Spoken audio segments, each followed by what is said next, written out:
Antes de que la pandemia por el COVID-19 llegara a nuestras vidas y las clases en línea se volvieran parte de nuestro día a día, estábamos tan acostumbrados en asistir a clases presenciales, donde no solo obteníamos interacción con nuestros profesores y compañeros, o adquiríamos los conocimientos necesarios para nuestra formación como estudiantes y pasábamos ratos amenos en las aulas, sino que también teníamos un gran contacto con nuestra institución académica, familiarizándonos con la infraestructura y conociendo cada rincón de ella.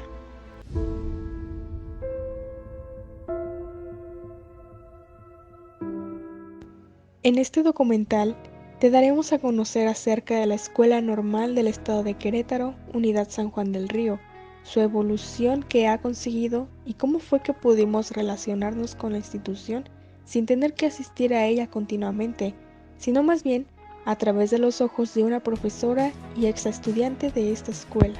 Centenaria y benemérita Escuela Normal del Estado de Querétaro, Andrés Valvanera. A finales del siglo XIX, el crecimiento exponencial del Estado de Querétaro requirió de una institución formadora de docentes para atender las necesidades de las niñas y niños de los diferentes municipios en la entidad. Aunque había ya escuelas abiertas de naturaleza laica, la mayoría se encontraban instauradas en casas de familias con los recursos económicos suficientes para pagar mentores particulares, limitando la educación a solo aquellos quienes pudieran costearla. Es así que, en el año de 1864, don Andrés Valvanera Martínez fundó el Colegio de San Luis Gonzaga, donde acompañó e instruyó a niñas y niños en edad escolar durante su formación primaria.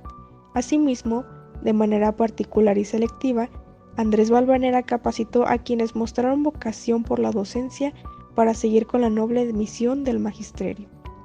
Tras un censo de 1878, se constató la necesidad de un mayor número de profesores, en especial las comunidades más lejanas a la capital, donde los docentes eran casi inexistentes. Andrés Valvanera tenía la firme convicción de formar profesores en Querétaro, de manera sistemática, colegiada y cíclicamente. Por ello, en esa época se acordó que la tarea formadora de profesores estuviera a cargo de la escuela fundada por don Andrés Valvanera.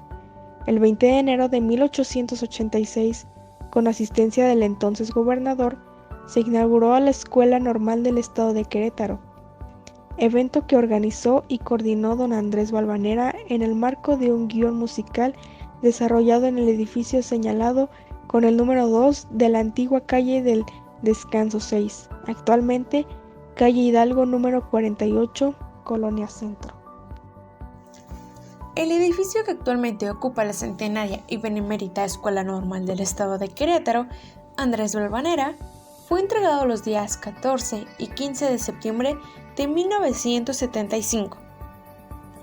Así, desde el 20 de enero de 1886 a la fecha, la CEBENEC ha mantenido la ardua y noble labor de formar con pasión, metodología y convicción a los profesionales de la educación que atienden educativamente a las niñas, niños y adolescentes del estado de Querétaro. Durante estos más de 134 años, la CEBENEC es una de las instituciones educativas formadora de docentes más importantes de la región y del país. En estos momentos, la directora de la institución es la licenciada en Educación Primaria Irene Quintanar Mejía. La misión de la institución es formar profesionales de la educación con excelencia académica y vocación humanista para sumar el desarrollo integral de nuestra nación, siempre en congruencia con los valores y programas de estudios establecidos por la SEP para las escuelas normales. Justo ahora, la oferta educativa ofrece la licenciatura en Educación Preescolar. Convierte en un profesional en el desarrollo de habilidades cognitivas y socioemocionales para la formación temprana. Licenciatura en Educación Primaria convierte en un profesional en el desarrollo de procesos de aprendizajes y en la creación e innovación de programas psicopedagógicos.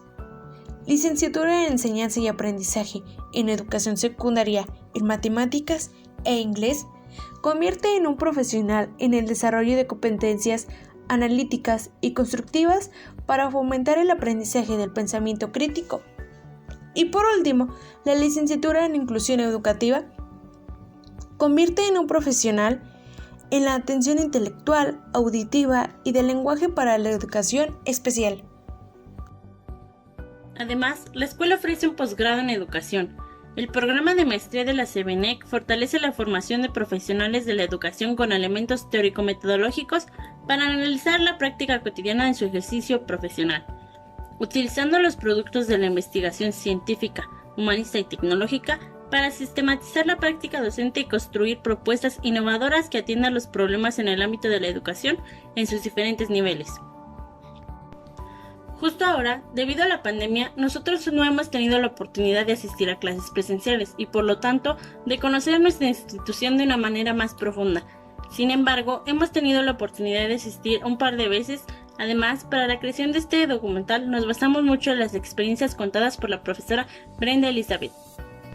Además de que tuvimos la oportunidad de entrevistar a otra profesora egresada de nuestra institución y que además ahora labora como docente en la institución, dicha entrevista a la profesora Alejandra Alvarado se mostrará un poco más adelante. Primero, vamos a hablarles un poco más de nuestra institución. Nuestra institución cuenta con un edificio, el cual está nuestra biblioteca, la coordinación, la sala de cómputo, canchas, áreas verdes, zona de vigilancia, baños, laboratorio de inglés. Acerca de los salones en los que se imparten clases, se encuentran 4 en el segundo piso, 3 en la planta baja, 1 más arriba en el laboratorio de cómputo, por lo tanto, en total contamos con 8 salones. Al entrar por la entrada principal, podemos ver la biblioteca que funciona en un horario de 7 a.m. a 2 p.m. en el turno matutino y de 2 a 9 p.m. en el turno vespertino.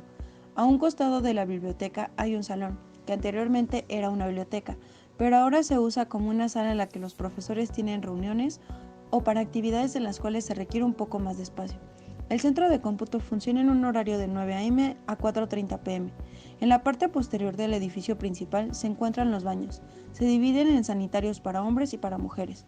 Entrando por el pórtico central, del lado derecho está la sala de maestros 1, que cuenta con 6 cubículos que son utilizados por los maestros que trabajan en la institución.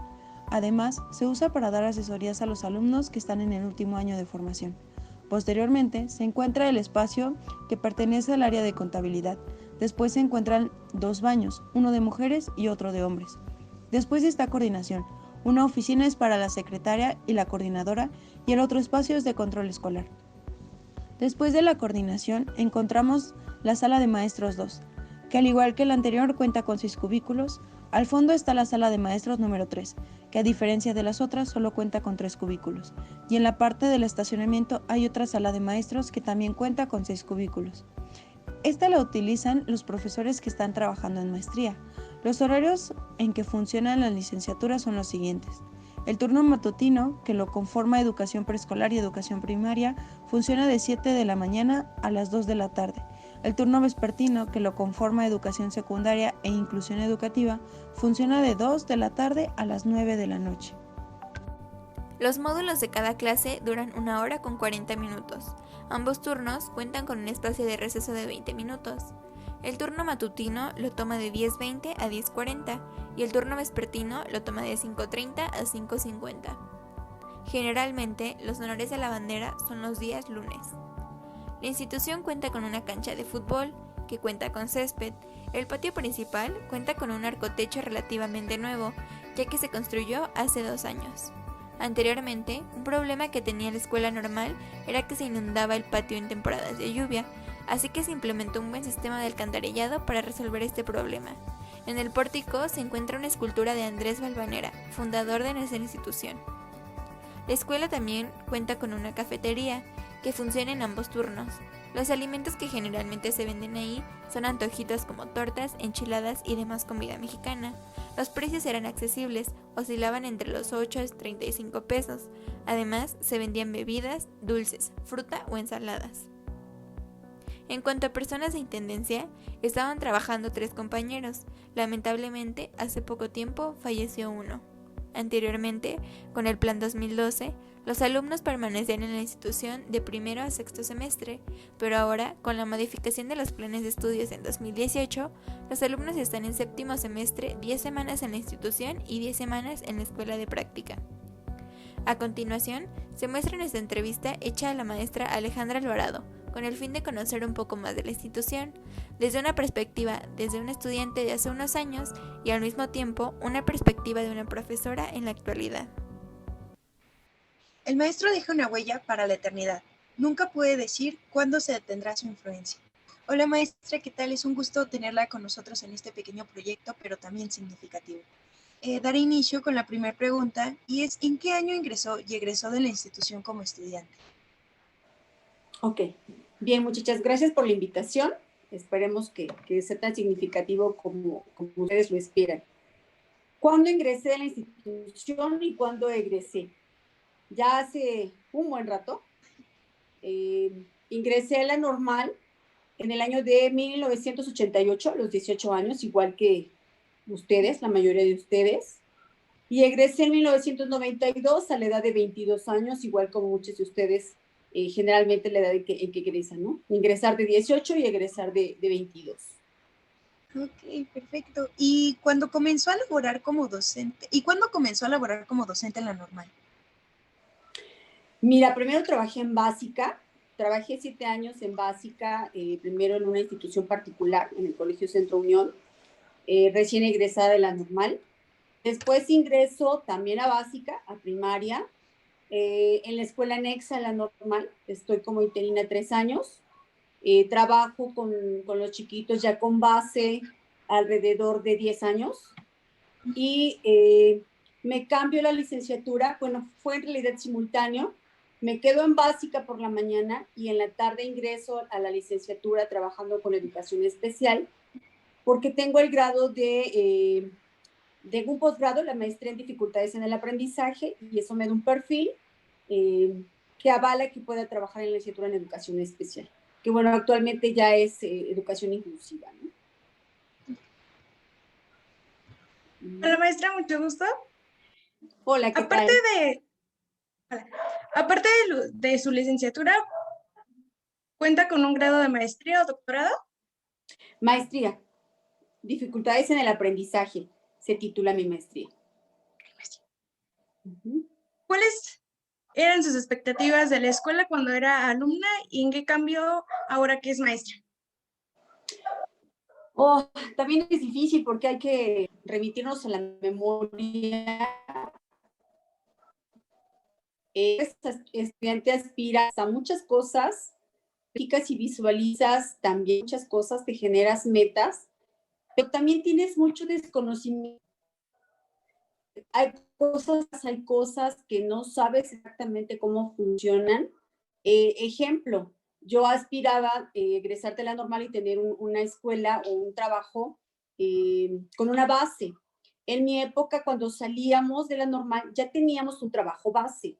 No estaba lo que está ahorita el programa de admisión al servicio profesional docente, donde es más competitivo, donde tienes que participar y registrar y llevar a cabo cierto proceso. En mi época salías con la plaza directamente asignada.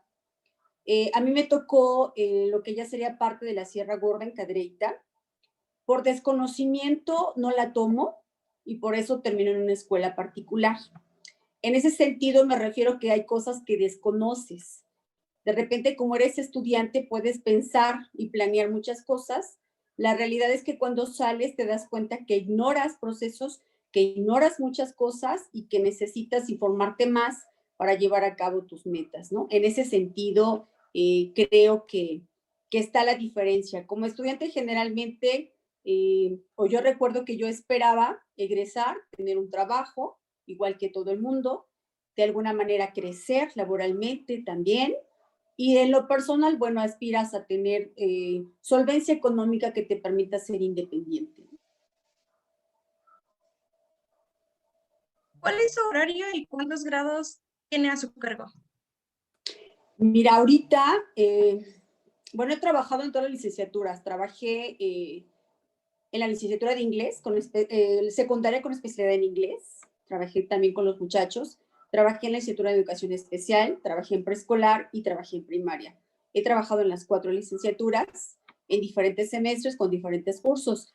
Actualmente estoy centrada en primaria y tengo una comisión sindical, formo parte del comité ejecutivo sindical, soy parte de la cartera de la Secretaría de Actas, Acuerdos y Organización. Eso genera para mí una descarga académica, porque parte de mi jornada laboral la dedico al trabajo sindical. Y la otra parte la dedico a la docencia.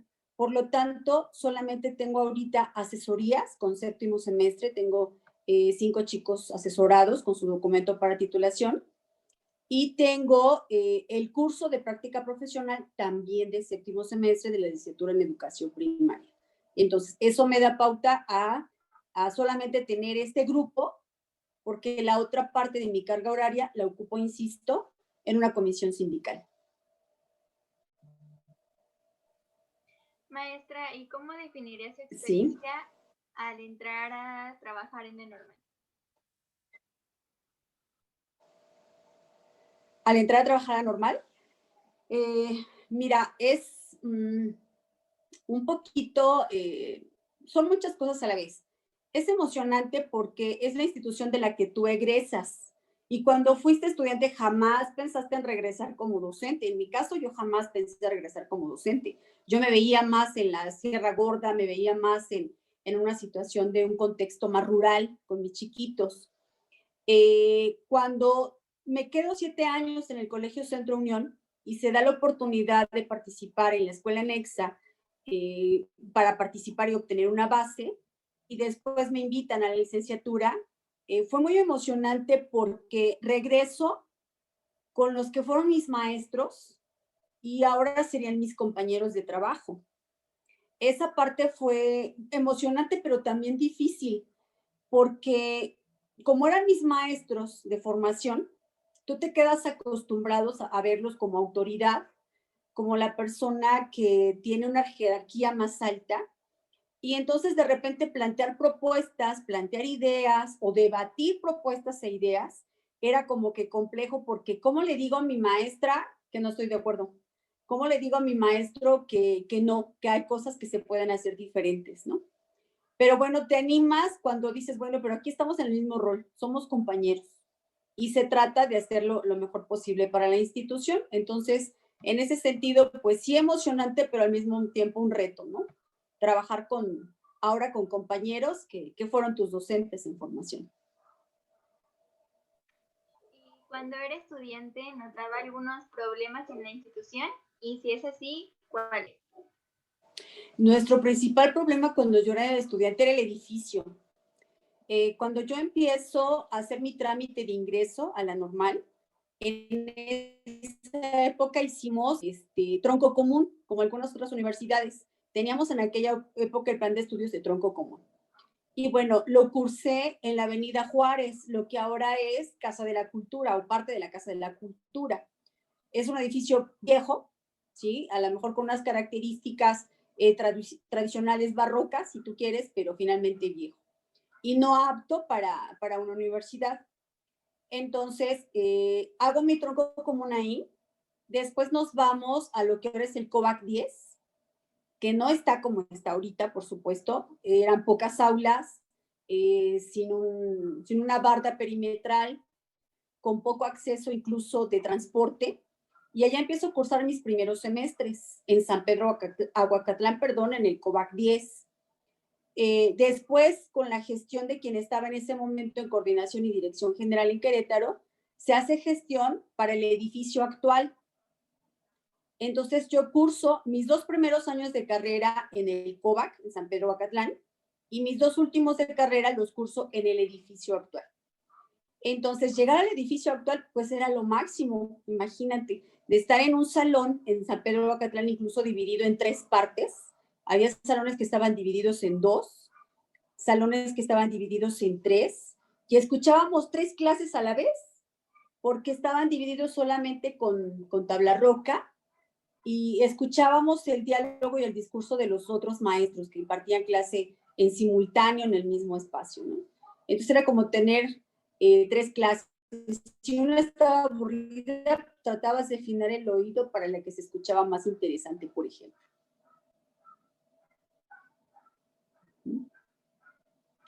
Entonces diría que en la actualidad esos problemas ya se solucionaron. Se resolvió, afortunadamente, el edificio en el que ustedes están ahora pertenece totalmente a la institución, ya no hay que estar gestionando ni estar brincando de un edificio a otro, de un espacio a otro, o estar solicitando prestado tal o cual edificio.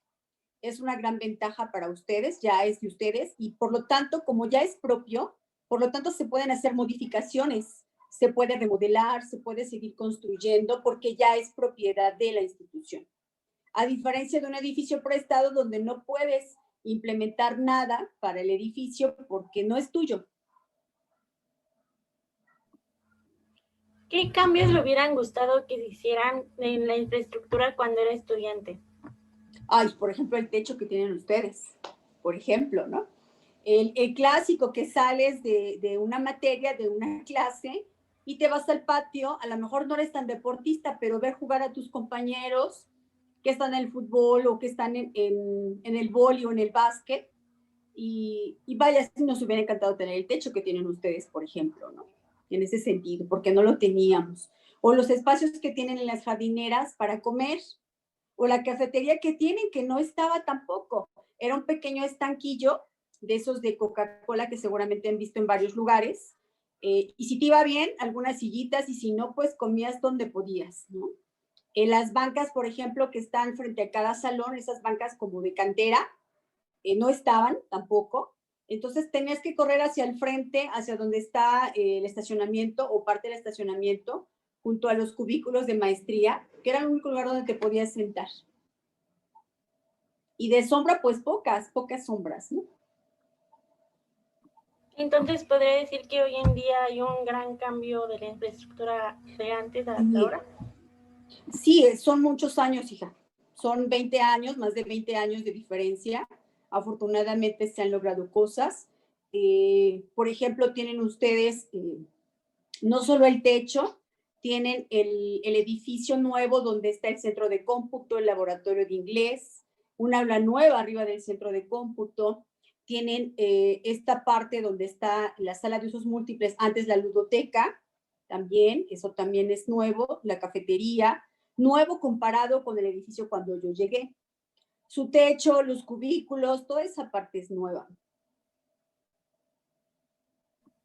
¿La escuela cuenta con el material suficiente de trabajo y el mobiliario adecuado?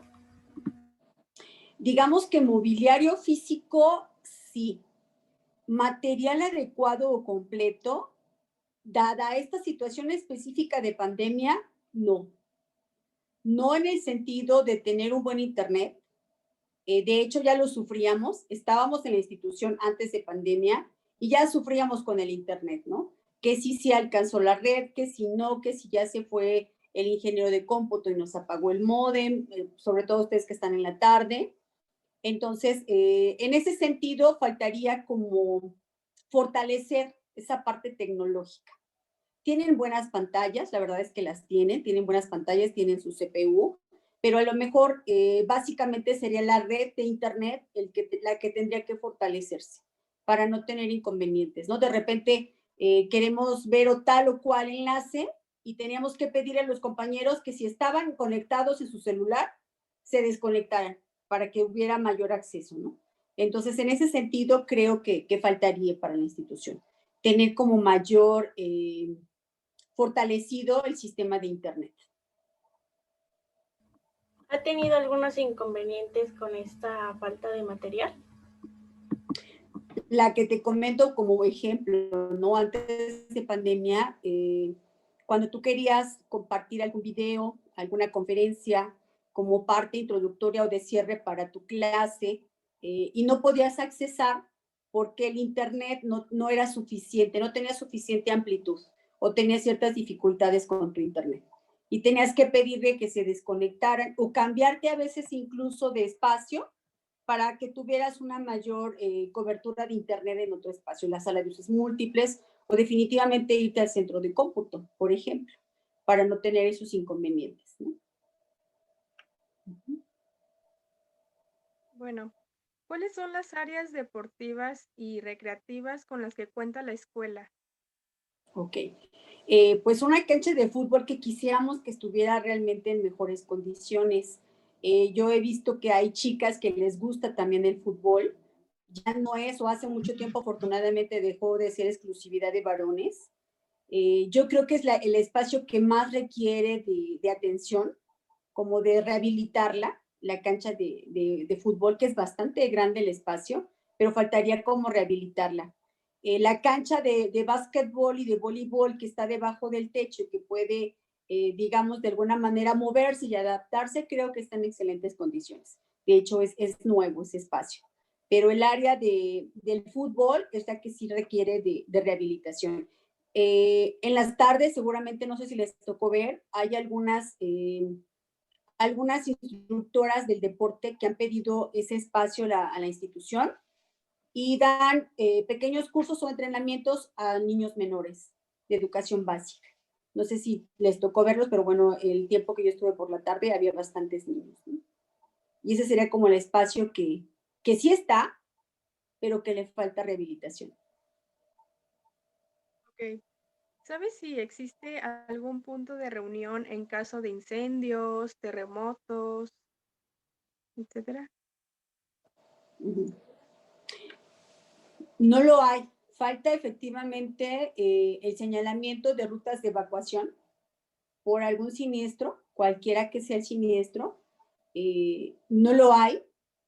Habría que proponerlo, ¿sí? Como establecer cuál sería alguna situación de riesgo, y cuál sería el punto más viable como punto de reunión para una zona de evacuación. Bueno, para concluir, de manera general, ¿cuál es su opinión de la infraestructura con la que cuenta la institución? De manera general, es un edificio que está, digamos, adecuado para el nivel superior. Tiene las instalaciones y los elementos básicos que permiten realizar la labor docente y académica dentro de la institución. Pero definitivamente sí habría que pensar en un auditorio, por ejemplo, quizá un segundo piso, arriba de todo lo que es la parte administrativa, coordinación, departamento de finanzas. Quizá se pudiera hacer un auditorio en un segundo piso, o quizá en el espacio de jardín de entrada, pensar en un auditorio. Creo que eso nos hace bastante falta. Un auditorio, cuando tenemos una situación de conferencias o ponencias, y pensar en la sala de usos múltiples no es suficiente, no alcanza para la cantidad de estudiantes que ustedes son, y más si es en un horario donde puedan coincidir ambos turnos o una temática que interese a ambos turnos. Es complejo poderlo hacer en la sala de usos múltiples. En la tarea de educar se hizo bajo el techo, utilizando una mega pantalla. Quizá les tocó, no recuerdo si les tocó, la tarea de educar del 2019. No me acuerdo si les tocó, creo que no les tocó. Pero bueno, esa sería como la necesidad. Digamos que actualmente tiene las características básicas y necesarias para funcionar en su labor docente, académica y administrativa. Lo esencial y lo básico está, pero no quiere decir que no haya necesidades como esta que te comento. Un posible auditorio que permita tener mayor capacidad de audiencia, un mejor espacio para poder realizar este tipo de actividades. Bueno, maestra, y como última pregunta, ¿nos podría decir cuáles han sido sus experiencias más significativas como docente en la normal? Muchas. Mira, me tocó, por ejemplo, o ya me tocó, varias chicas que fueron mis chiquitas de primaria.